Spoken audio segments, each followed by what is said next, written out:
pembelajaran seperti biasa kita akan melakukan absensi terlebih dahulu.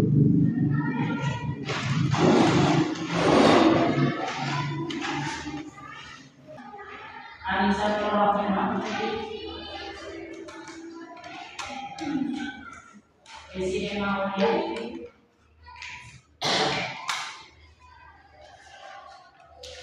Budi Jamin,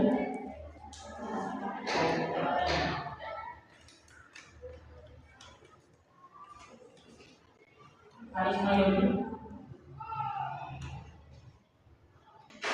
Baik, kita sudah melakukan sesi. Selanjutnya kita akan mengulas kembali materi yang sudah kita bahas di minggu lalu, yaitu tentang apa?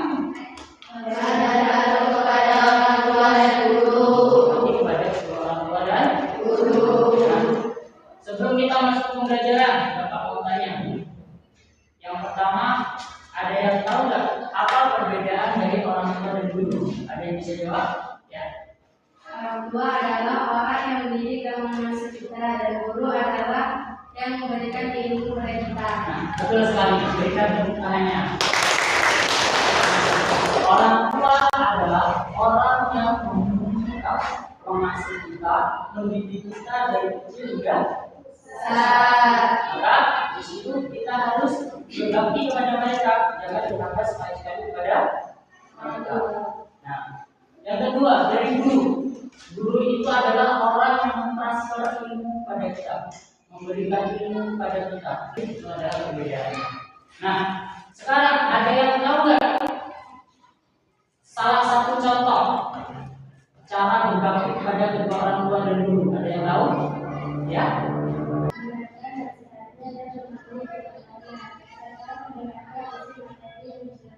Nah, itu perbedaannya. Berikan tepuk tangannya. Cara berbakti kepada kedua orang tua itu simpel, ya. Cukup mematuhi apa yang diperintahkan selagi itu baik, Jangan sekali-sekali engkau mengganggu walaupun hanya berkata A. Nah, kepada guru, cara berbaktinya mendengarkan isi materi yang disampaikan. Jika tidak, maka keriduannya hilang, maka akan sia-sia juga. Paham? Setelah kita paham tentang materi sebelumnya, maka kita lanjut ke materi selanjutnya, yaitu tentang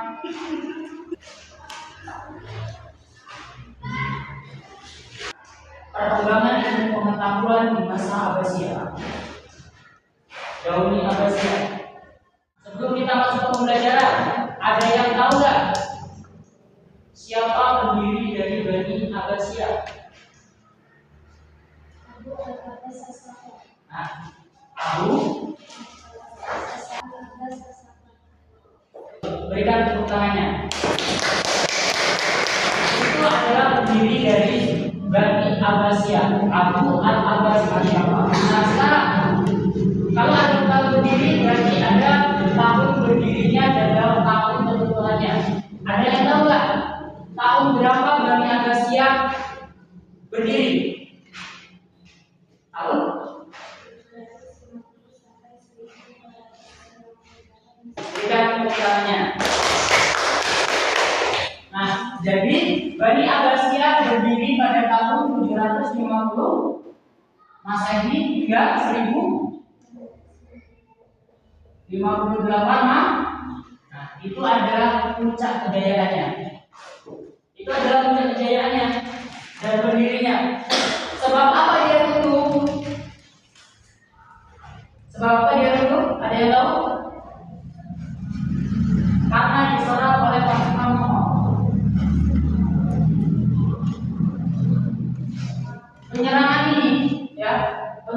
ini diserbu oleh pasukan Mongol hingga runtuhnya Bani Abbasiyah. Di situ runtuhnya. Nah, dalam perkembangannya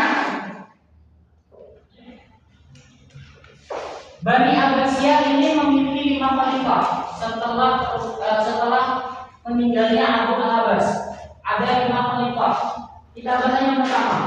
Yang pertama ada khalifah Al-Mansur. Ini adalah khalifah kedua. Khalifah ini yang merombak atau menggantikan kota. Apa kota pertama dari Bani Abbasiyah? Ada yang tahu? Kota pertama, kota didirikan yang pertama. Al-Hashim. Iya. Ini kota pertama didirikan. Tetapi setelah masa khalifah kedua, dia menggantikan khalifah Al-Hashimiyah ke Baghdad. Kota Baghdad. Karena apa dia menggantikannya? Karena di situ status politik ekonominya runtuh pada saat di kota Al-Hashimiyah, sehingga dia menggantikannya ke Baghdad untuk mempertahankan perekonomian dan politika pada saat itu. Nah, itu yang pertama. Lalu yang kedua, khalifah kedua. Khalifah kedua ini yaitu Al-Mahdi namanya. Setelah Al-Mansur dapat mengembangkan kotanya pada saat itu sampai dia membentuk sebuah kementerian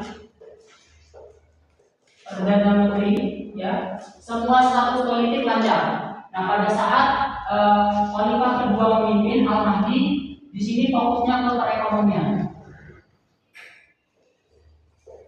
Setelah itu ada khalifah yang ketiga. Itu namanya Harun Ar-Rasyid. Dia dapat fokusnya ke kesejahteraan sosial.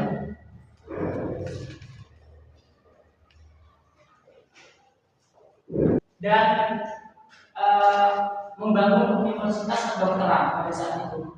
Fokusnya di situ. Setelah itu dikembangkan menjadi pendidikan lainnya seperti sains, astronomi dan lain sebagainya di situ. Nah, setelah itu masuk ke khalifah keempat. Namanya adalah Al-Makmun. Siapa Al-Makmun? Itu anak dari Harun Ar-Rasyid. Keturunannya diturunkan kepada Al-Makmun pada saat itu. Setelah dia meninggal, dia berfokus terhadap literasi sains untuk mewujudkan kepemimpinan Harun Ar-Rasyid pada saat itu. Nah, setelah itu kepemimpinan khalifah terakhir namanya Al-Mu'tasim. Al-Mu'tasim itu berfokus terhadap pendidikan politik. Dia untuk memperkuat militer-militer yang ada di negara-negara lain pada saat itu. Itu adalah pusat kejayaan. Setelah saya bahas seperti ini, ada yang mau ditanyakan? Silakan. Ada yang belum paham? Di bagian mana? Paham semua? Kalau paham, kita buat diskusi sekarang. Silakan atau diskusi kelompoknya masing-masing.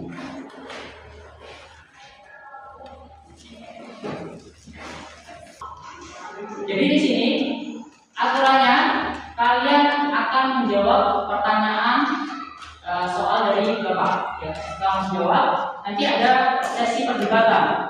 Nah, sesi perdebatan ini adalah setiap kelompok wajib memberikan atau menulis pertanyaan dari kelompok yang didebatkan. Misal kelompok A tampil, nanti yang kelompok B, C, dan D harus membuat pertanyaan yang sulit untuk dilemparkan ke kelompok A. Paham? Nanti siapa yang bisa jawab duluan akan mendapatkan nilai tambahan. Kelompok yang bisa menjawab duluan.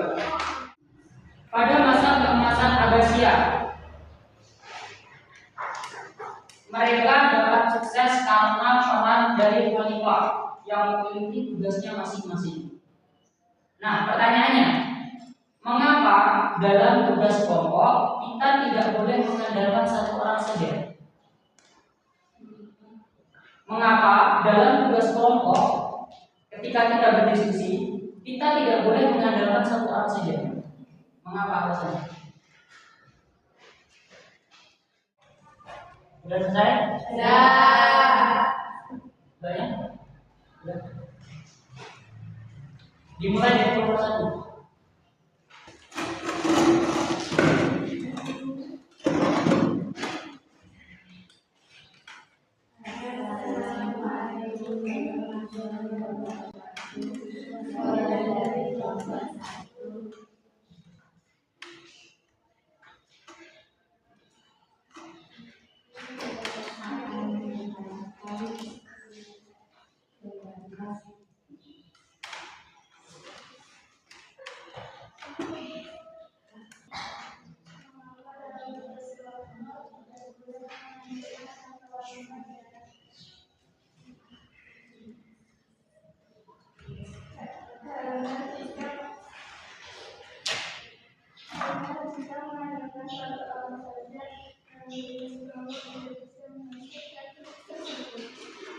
Jelas jawabannya?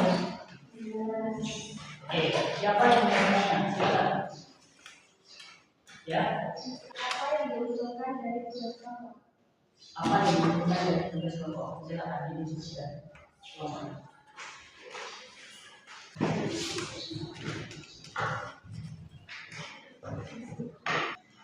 Ya, silakan dijawab.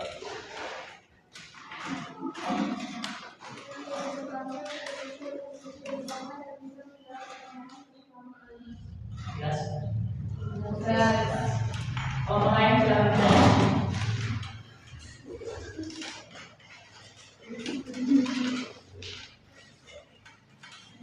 Simak baik-baik.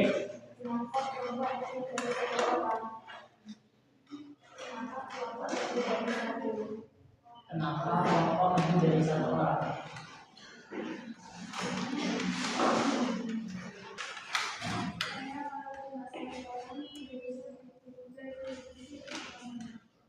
Jelas? Pertanyaannya sudah ditutup. 2 pertanyaan saja. Jadi apa kesimpulannya?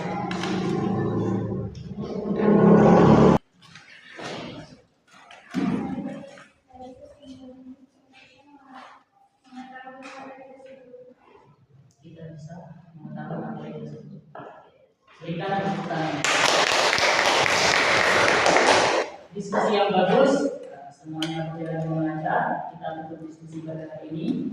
Jadi kesimpulan dari mata pelajaran ini adalah ketika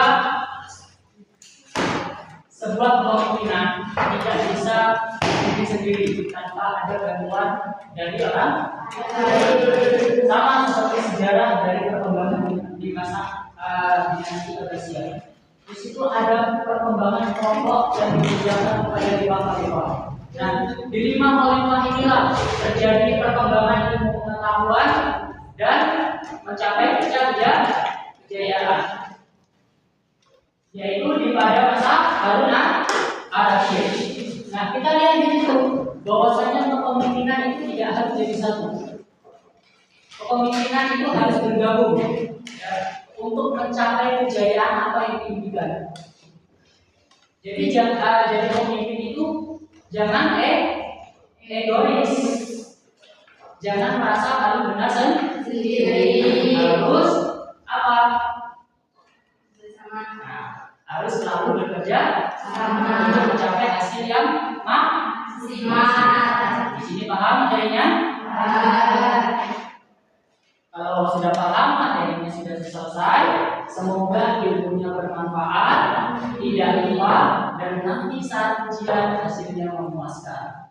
Di sini Bapak tutup. Wassalamualaikum warahmatullahi wabarakatuh. Waalaikumsalam.